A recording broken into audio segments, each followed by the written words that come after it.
Good morning, student. Today we learn about the contingency planning. Contingency planning is not just about the major disasters. On a smaller scale, it about preparing for events such as loss of data, people, customer and supplier and other disruptive unknowns. That's why it's important to make contingency planning a normal part of the way your business work. म्हणजे ज्या ठिकाणी आपल्याला contingency planning म्हणजेच काय ते दिले तर contingency planning म्हणजेच काय तर कोणत्याही मेजर डिझास्टरसाठी प्लॅनिंग केलं जात नाही, तर ज्या काही छोटे छोटे गोष्टी असतात त्याच्यासाठी जे काही प्लॅनिंग केलं जातं त्याला आपण कंटिंजन्सी प्लॅनिंग असं म्हटलं जातं.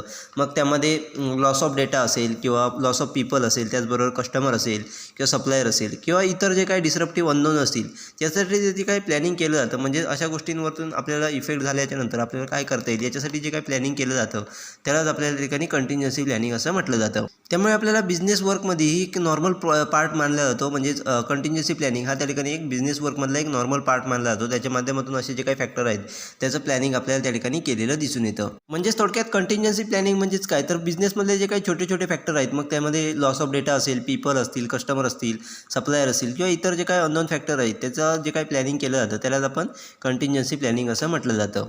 Next is risk assessment. The need for the drawing of the contingency plan emergency from the through analysis of the risk that your organization face.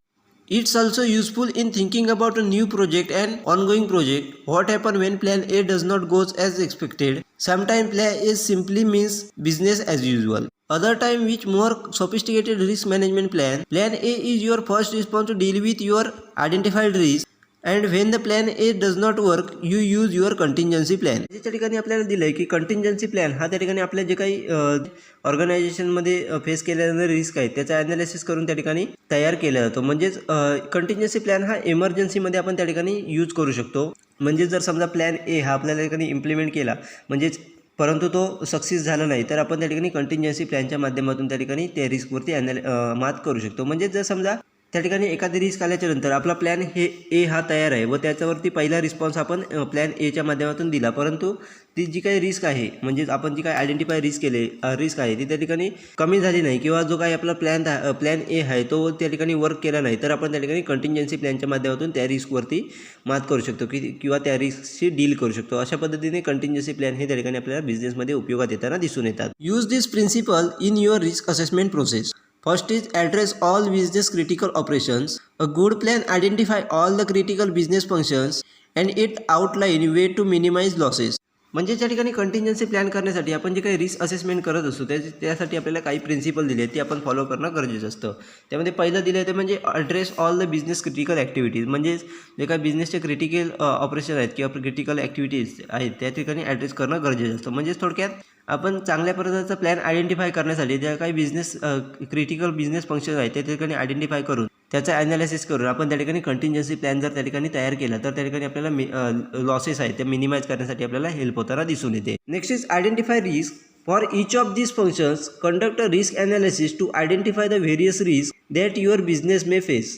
What has the potential to significantly disrupt or harm your business. म्हणजे त्या ठिकाणी next आपल्याला principal दिले ते म्हणजेच identify risk. म्हणजेच आपण जे काही वरते पहिल्या स्टेपमध्ये जे काही क्रिटिकल ॲक्टिव्हिटीज किंवा क्रिटिकल ऑपरेशन जे काही आयडेंटिफाय केलेले असतात किंवा क्रिटिकल फंक्शन जे काही आयडेंटिफाय केलेले असतात त्याचं रिस्क ॲनालिसिस करून त्याच्या माध्यमातून आपल्याला बिझनेसमध्ये कोणकोणत्या प्रकारचे रिस्क या ठिकाणी येऊ शकतात हे त्या ठिकाणी आयडेंटिफाय करणं गरजेचं असतं. म्हणजे नेक्स्ट स्टेपमध्ये आपण त्या ठिकाणी सर्व जे काही ॲक्टिव्हिटीज आयडेंटिफाय केलेले असतात फर्स्ट स्टेपमध्ये त्याचं रिस्क ॲनालिसिस करून त्याच्या माध्यमातून आपल्याला त्या स्टेपमध्ये किंवा त्या फंक्शनमध्ये कोणकोणत्या पद्धतीच्या रिस्क येऊ शकतात या ठिकाणी आयडेंटिफाय करणं गरजेचं असतं. मग त्याच्यानुसार आपण त्या ठिकाणी कंटिंजन्सी प्लॅन हा त्या ठिकाणी तयार करत असतो. End result of risk analysis is usually huge list of potential threats. If you try to produce a contingency plan for each, you may be overwhelmed. This is way to you must prioritise. म्हणजे ज्या ठिकाणी risk ॲनालिसिसचा end result काय असतो तर त्या ठिकाणी आपण मोठ्या प्रमाणात त्या ठिकाणी थ्रेड्स हे आयडेंटिफाय करत असतो. म्हणजे आपल्याला त्या ठिकाणी जास्तीत जास्त पोटेन्शियल थ्रेड्स आपल्याला कोणकोणते आहेत ते त्या ठिकाणी आयडेंटिफाय करत असतो. म्हणजेच रिस्क ॲनालिसिसच्या माध्यमातून आपल्या बिझनेसमध्ये कोणकोणते थ्रेड्स आहेत ते आपण त्या ठिकाणी आयडेंटिफाय करत असतो व त्याच्या माध्यमातून आपण त्या ठिकाणी कंटिंजन्सी प्लॅन हे तयार करत असतो. परंतु कंटिंजन्सी प्लॅन तयार करत असताना मोठ्या प्रमाणात त्या ठिकाणी थ्रेड्स आयडेंटिफाय केल्यामुळे आपल्याला त्या ठिकाणी प्रत्येक थ्रेडसाठी आपल्याला त्या ठिकाणी वेगवेगळा कंटिंजन्सी प्लॅन हा तयार करावा लागतो. परंतु प्रत्येक कंटिन्जन्सी थ्रेडसाठी कंटिन्जन्सी प्लॅन तयार करत राहिलं तर आपल्याला जास्तीत जास्त वेळ हा त्या ठिकाणी स्पेंड होऊ शकतो. म्हणून रिस्क आयडेंटिफायच्या माध्यमातून आपण त्या ठिकाणी कोणती रिस्क पहिली प्रायोरिटाईज दिली पाहिजे हे आयडेंटिफाय करून त्या ठिकाणी आपण कंटिन्जन्सी प्लॅन हे तयार करू शकतो. म्हणजेच रिस्क आयडेंटिफाय केल्याच्या नंतर त्याचं प्रायोरिटायझेशन केलं पाहिजे व त्यानुसार त्या ठिकाणी कंटिन्जन्सी प्लॅन हे तयार केले पाहिजेत. Next is prioritising risk. One of the greatest challenge of contingency planning is the making sure that do not plan too much. You need to careful balance between the over planning for the something that may not never happen and adequate preparation so that you can respond quickly and effectively to the crisis situation when it occurs. म्हणजे त्या ठिकाणी next principal आपल्याला दिले ते म्हणजे प्रायोरिटायझिंग risk. प्रायोरिटायझिंग risk म्हणजेच काय तर आपल्याला ज्या काही रिस्क आयडेंटिफाय केलेल्या आहे त्याला प्रायोरिटायझेशन करणं म्हणजेच कोणती रिस्क पहिली आपण सॉल्व्ह केली पाहिजे किंवा कोणत्या रिस्कला जास्तीत जास्त प्रायोरिटायझेशन दिलं पाहिजे व त्याला रिस्क मॅनेजमेंट प्लॅन हा तयार केला पाहिजे हे त्या ठिकाणी आयडेंटिफाय केलं पाहिजे. मग कंटिन्जन्सी प्लॅनिंगमध्ये हे सगळ्यात मोठं चॅलेंज आहे रिस्क प्रायोरिटायझेशन करणं. कारण त्याच्या माध्यमातून आपल्याला रिस्क मॅनेजमेंट प्लॅन आणि येणाऱ्या रिस्क यांच्यामधला बॅलन्स हा करता आला पाहिजे. म्हणजेच कोणत्या रिस्क हे आपल्याला घडू शकतात किंवा कोणत्या रिस्क हे आपल्याला कधीही घडू शकत नाही हे त्या ठिकाणी आयडेंटिफाय करणं खूप गरजेचं असतं. परंतु हे सगळ्यात मोठं चॅलेंज असतं कारण कोणती रिस्क कधी घडेल हे आपण सांगू शकत नाही. त्यामुळे आपल्याला त्या ठिकाणी आयडेंटिफाय करणं हे खूप डिफिकल्ट असतं, त्याचबरोबर चॅलेंजिंग असतं. तर प्रायोरिटायझेशन रिस्कच्या माध्यमातून आपण त्या ठिकाणी आयडेंटिफाय करत असतो की कोणत्या रिस्क हे जास्तीत जास्त घडू शकतात व कोणत्या रिस्क या कमीत कमी घडू शकतात किंवा कधीच घडू शकत नाही हे त्या ठिकाणी आयडेंटिफाय करून त्यानुसार आपण कंटिन्जन्सी प्लॅन हे करू शकतो. म्हणजेच आपल्याला जे काही ओव्हर प्लॅनिंग असतं ते देखील आपल्याला अवॉइड करता येऊ शकतं. त्याचबरोबर ॲडिक्वेट प्लॅनिंग देखील आपण त्या ठिकाणी करू शकतो. म्हणजेच जर त्या ठिकाणी समजा एखादा इन्सिडेंट घडला तर आपण त्या ठिकाणी क्विकली त्याच्यावरती ॲक्शनही घेऊ शकतो. त्यामुळे आपण योग्यरित्या प्लॅनिंग करणं हे खूप गरजेचं असतं. म्हणजेच ॲडिक्वेट प्लॅनिंग हे गरजेचं असतं. ओव्हर प्लॅनिंग केलं तर आपल्याला त्या ठिकाणी कॉस्टही फुकट जाऊ शकते. म्हणजेच विनाकारण आपल्याला कॉस्टही त्या ठिकाणी इन्व्हॉल्व होऊ शकते. पण त्याचबरोबर आपण जर कमी प्रमाणात त्या ठिकाणी प्लॅन केलं तर एखादी रिस्क येल्यामुळे त्याच्यावरती आपल्याला प्लॅनिंग नसल्यामुळे किंवा त्याचं मॅनेजमेंट करण्यासाठी प्लॅन नसल्यामुळे आपल्याला त्याच्या माध्यमातून देखील मोठ्या प्रमाणात लॉस हे होऊ शकतात. त्यामुळे ॲडिक्वेट प्लॅनिंग करणं त्याच्यासाठी रिस्क प्रायोरिटायझेशन करणं खूप गरजेचं असतं. रिस्क इम्पॅक्ट और probability chart help you find this balance. With this, you analyze the impact of each risk and you estimate the likelihood of this occurring. म्हणजेच त्या ठिकाणी रिस्क इम्पॅक्ट आणि प्रोबॅबिलिटी चार्टच्या माध्यमातून आपण त्या ठिकाणी बॅलन्स हा त्या ठिकाणी फाइंड करू शकतो. म्हणजेच रिस्क प्रायोरिटायझेशन कशा पद्धतीने केलं पाहिजे हे त्या ठिकाणी रिस्कचा इम्पॅक्ट आणि त्याच्यावरती त्याची प्रोबॅबिलिटी चार्ट याच्यावरती आपण आयडेंटिफाय करू शकतो. म्हणजेच थोडक्यात आपल्याला जे काही रिस्क येणार आहे त्याचा आपल्या बिझनेसवरती इम्पॅक्ट किती प्रमाणात होणार आहे त्याचं ॲनालायझेशन करून त्याचबरोबर एखादं रिस्क किंवा एखादा इन्सिडेंट घडण्याचे चान्सेस किती आहेत याचा एस्टिमेशन करून त्यानुसार आपण त्या ठिकाणी रिस्कला प्रायोरिटायझेशन देऊ शकतो. म्हणजे थोडक्यात आपल्या येणाऱ्या रिस्कचा इम्पॅक्ट आणि त्याची प्रोबॅबिलिटी याच्यावरून आपण त्या ठिकाणी रिस्कला प्रायोरिटायझेशन देऊ शकतो व त्यानुसार आपण बिझनेस कंटिन्जन्सी प्लॅनिंगचा बॅलन्स हा आपण त्या ठिकाणी करू शकतो. Next is developing the plan. Remember this guideline when it time to prepare your contingency plan. म्हणजे ज्या ठिकाणी आपल्याला प्लॅन डेव्हलप करताना कोणकोणत्या प्रकारच्या गाईडलाईन त्या ठिकाणी फॉलो केल्या पाहिजेत हे त्या ठिकाणी आपल्याला दिले. त्या कोणकोणत्या गाईडलाईन आहेत ते आपण आता पुढे पाहणार आहोत. First is your main goal is to maintain business operation. Look closely at what you need to do deliver minimum level of the services and functionality. या ठिकाणी पहिली आपल्याला गाईडलाईन दिली आहे ती म्हणजेच आपले जे काही बिझनेस ऑपरेशन आहे ते कशा पद्धतीने मेंटेन ठेवता येईल हे आपलं पहिलं गोल असला पाहिजे. म्हणजेच कंटिन्युअन्सी प्लॅन तयार करत असताना आपल्या जे काही बिझनेस ऑपरेशन आहे ते कशा पद्धतीने मेंटेन ठेवता येईल ह्याच्याकडे लक्ष दिलं पाहिजे.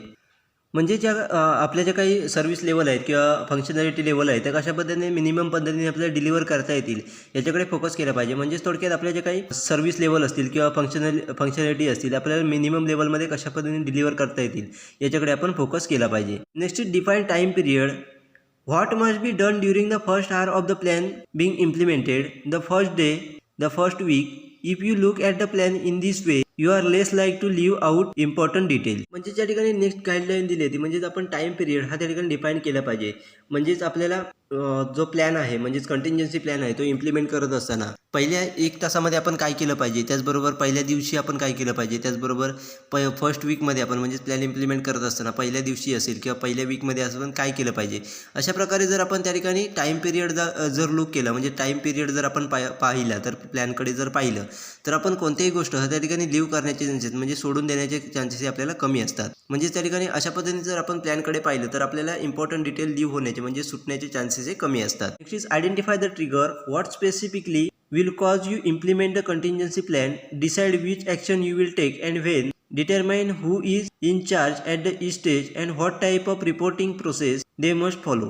म्हणजेच त्या ठिकाणी आपल्याला नेक्स्ट गाईडलाईन दिली आहे म्हणजे आयडेंटिफाय द ट्रिगर. म्हणजेच त्या ठिकाणी आपल्याला आपण कोणती ॲक्शन कधी घेणार आहोत हे त्या ठिकाणी आयडेंटिफाय करणं गरजेचं असतं. म्हणजेच त्याचं प्लॅनिंग देखील आपल्याला करणं गरजेचं असतं. म्हणजेच कोणती ॲक्शन कोणत्या वेळेला आपण घेणार आहोत त्याचं डिसाईड करणं. त्याचबरोबर प्रत्येक स्टेजमध्ये चार्ज कोण घेणार आहे, म्हणजेच प्रत्येक स्टेजचा चार्ज हा कोण घेणार आहे. त्याचबरोबर त्याला रिपोर्टिंग प्रोसेस कशा पद्धतीने असणार आहे, त्याचा फ्लो कशा पद्धतीने असणार आहे हे त्या ठिकाणी आयडेंटिफाय करणं गरजेचं असतं. म्हणजेच अशा पद्धतीच्या गोष्टी ह्या ठिकाणी आपण कंटिंजन्सी प्लॅन इम्प्लिमेंट करत असताना लक्षात घेतल्या पाहिजेत. Next is keep the plan simple. You don't know who will read and implement the plan when it needed, so use clear and plain language. म्हणजे त्या ठिकाणी नेक्स्ट गाईडलाईन आपल्याला दिली आहे ती म्हणजेच कीप द प्लॅन सिम्पल. म्हणजेच आपला जो काय प्लॅन असेल तो सिम्पल त्या ठिकाणी ठेवला पाहिजे. कारण प्लॅन जो आहे तो कधी कोणाला कोणत्या वेळेला गरजेला पडेल व तो कोणती व्यक्ती त्या ठिकाणी रीड करणार आहे, वाचणार आहे, त्याचबरोबर कोणती व्यक्ती त्या ठिकाणी इम्प्लिमेंट करणार आहे हे आपल्याला त्या ठिकाणी माहीत नसतं. त्यामुळे आपण जो काही प्लॅन तयार करणार असतो तो पूर्णपणे क्लिअर आणि प्लेन लँग्वेजमध्ये आपण तयार केला पाहिजे. म्हणजेच कोणतीही व्यक्ती